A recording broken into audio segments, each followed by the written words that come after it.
साथियों, आपके मन में भी सवाल होगा कि आईबीपीएस पीओ का फॉर्म भर रहा था तो बैंक प्रेफरेंस कैसे भरूं, क्या भरूं, पहले बैंक ऑफ बड़ौदा भरूं, पीएनबी भरूं, कैनरा बैंक भरूं, क्या भरूं सर, है ना।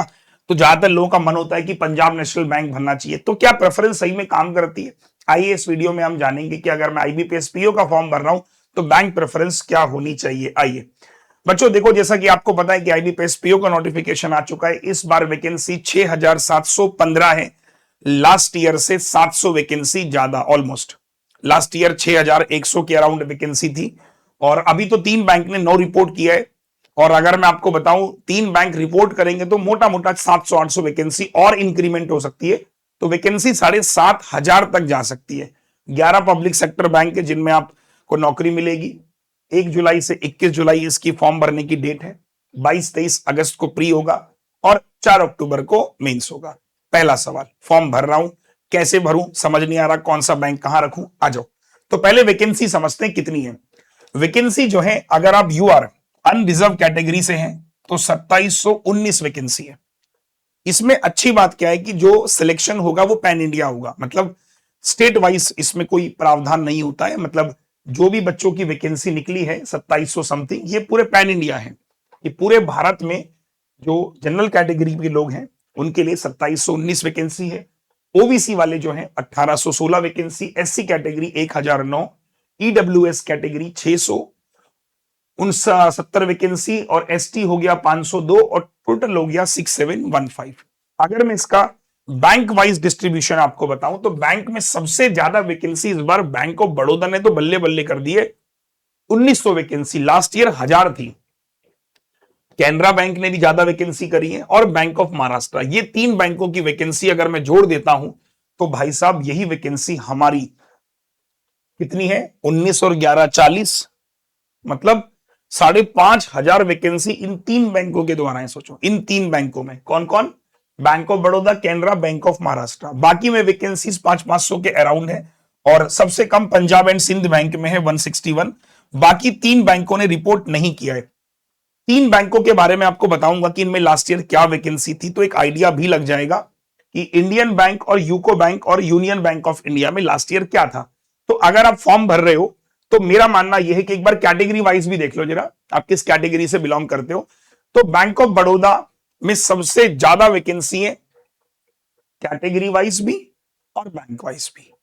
तो बैंक ऑफ बड़ौदा नंबर 1 पे शायद आप रख सकते हो क्योंकि वैकेंसी ज्यादा है तो अपॉर्चुनिटी ज्यादा है।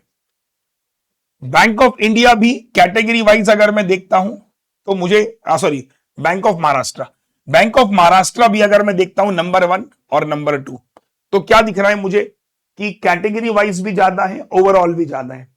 और नंबर 3, नंबर 2 पे इसको रखो, नंबर 3 पे इसको रखो, नंबर 2 पे इसको रखो और नंबर 3 पे इसको रखो। कैनरा बैंक कैटेगरी वाइज भी ज्यादा है, ओवरऑल भी ज्यादा है।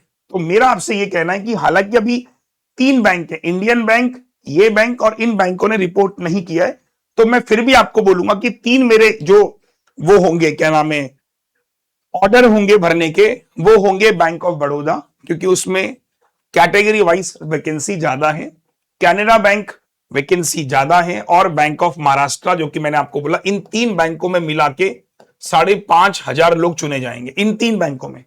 बट ऑब्वियस सी बात है कि यार 6715 में, मतलब सोचो आप कितना हो गया, 90% के अराउंड वैकेंसी इन 3 बैंक में। तो जाहिर सी बात है कि ये 3 तो मुझे टॉप पे रखने चाहिए क्योंकि अगर 90% वैकेंसी इन 3 बैंकों में तो इनको रखना चाहिए। अब चौथे नंबर पे आप कोई भी अपने अकॉर्डिंग प्लेस कर सकते हैं।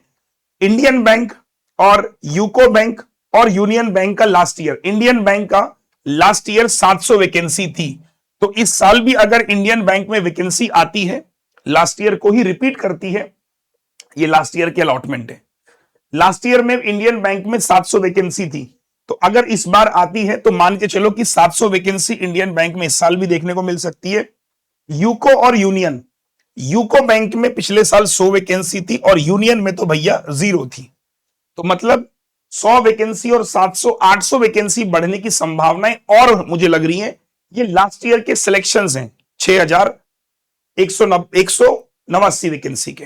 तो आप देख सकते हो कि ये लास्ट ईयर के सिलेक्शंस हैं।